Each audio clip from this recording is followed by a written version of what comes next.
In the previous session, we have uncovered the four main approaches in enterprise integration.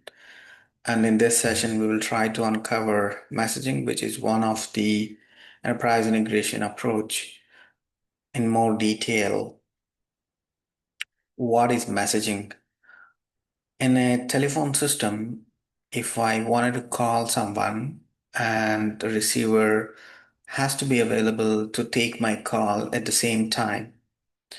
But what if the other person whom I'm calling is not available at that point in time?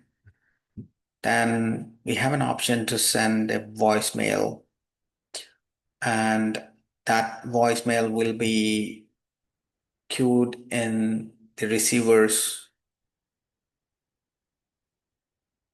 voicemail box. And when he is back and available to take or receive the messages, he will receive the message that I have sent. And this communication happens asynchronously. So messaging is about sending the message from one application or one computer to another computer and not worrying about whether the receiver received the message or not. What is a messaging system? Let's compare messaging system with a database system.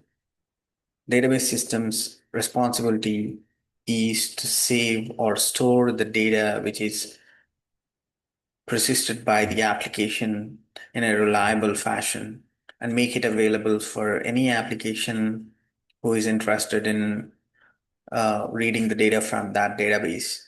Similarly, messaging system is about sending messages from one computer to another computer or one program to another rather other program in a reliable fashion where the sender can send the data or the message without worrying too much about how that message is delivered to the receiver or whether the receiver will receive the message at all. So to do that, we have messaging system like there are different software vendors who provide database systems. We have different software vendors providing message-oriented middleware softwares. And these systems are responsible to receive the data from the sender and send it to the receiver in a reliable fashion. So what is a message? Message will have two parts in it. One is header and another is the body of the message. Header of the message will have the metadata, like who is sending it, where it has to go, and things like that. And the body of the message will have the actual message, which is sent by an application or a computer to another computer, another application.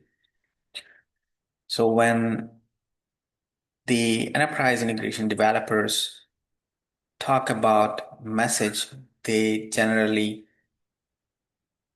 refer to the body of the message. And most of the cases, the applications do not need the message header information, and message header information is mostly used by the messaging system. How, from where it is coming and where it should go and how it should be sent, and some additional properties.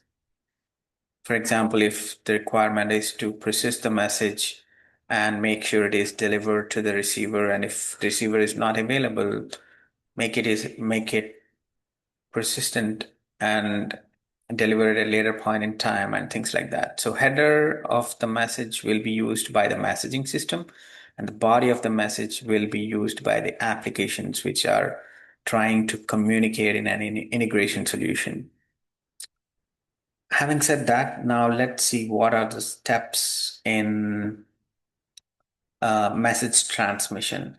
Here I have shown the diagram, multiple steps involved in it. Primarily, there are 5 steps in the message transmission. You can see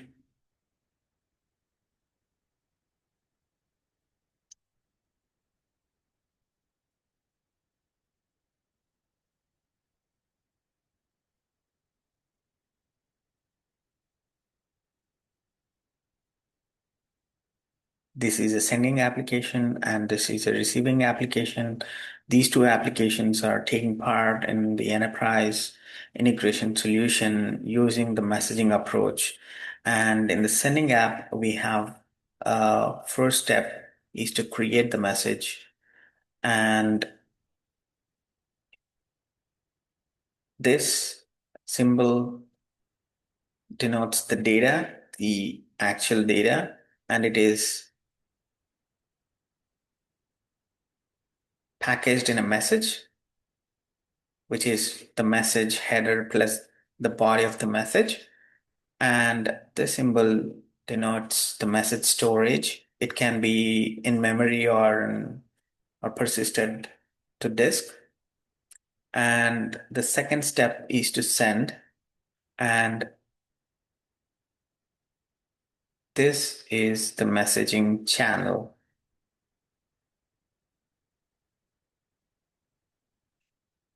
which is actually part of the messaging system. And sending the sending application will send the data to the message channel, and the mess and the sending application can go on to the other tasks without worrying too much about whether this message will be sent to the receiving app or whether it should wait until the receiving app receives the message and sends an acknowledgement. It's the responsibility is now transferred to the messaging system, and it's messaging system which should reliably send the message to the receiving app. And the third step is deliver from the sending app to the receiving app. And the fourth step is to receive the message in the receiving app. And the fifth step is to uh, take the data from the message and process it for further uh, business requirements, whatever data is present in that message. And here, these are the two important concepts. One concept is about send and forget. The second concept is store and forward.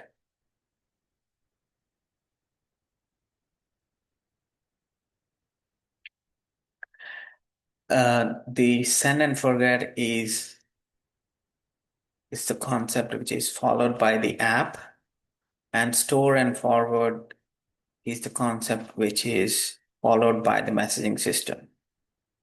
Send and forget is about the sending app, sending the message to the message channel and forget about it and go on to other works. Basically, this is how the asynchronous communication happens.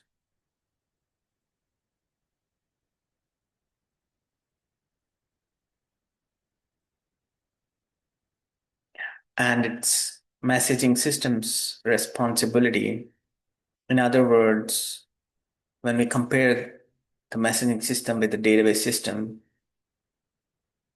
when an application sends data to the database, it's database system responsibility to store that data reliably, and whenever any other application need that data, it should be able to provide that data whenever other application queries that database.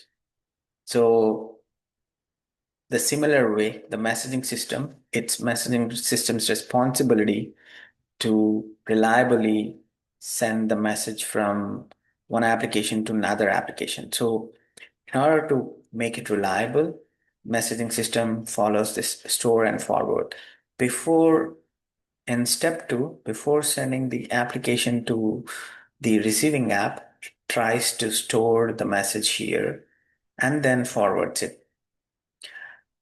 Uh, we may feel that these are like too many overheads, but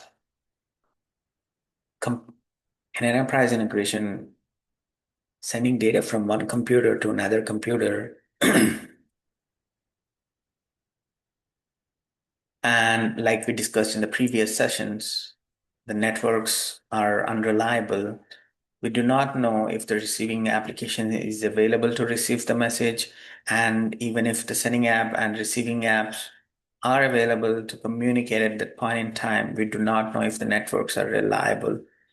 So just to make this messaging system more reliable without worrying too much about data loss, we have to store and forward in every possible step so that the messaging system could retain the message in any failure situations. And in step three, after it delivers, as soon as it received at the receiving app, it stores it again. And then it will forward the message to the receiving app. And then from there, it is uh, processed further. I'll stop here and continue.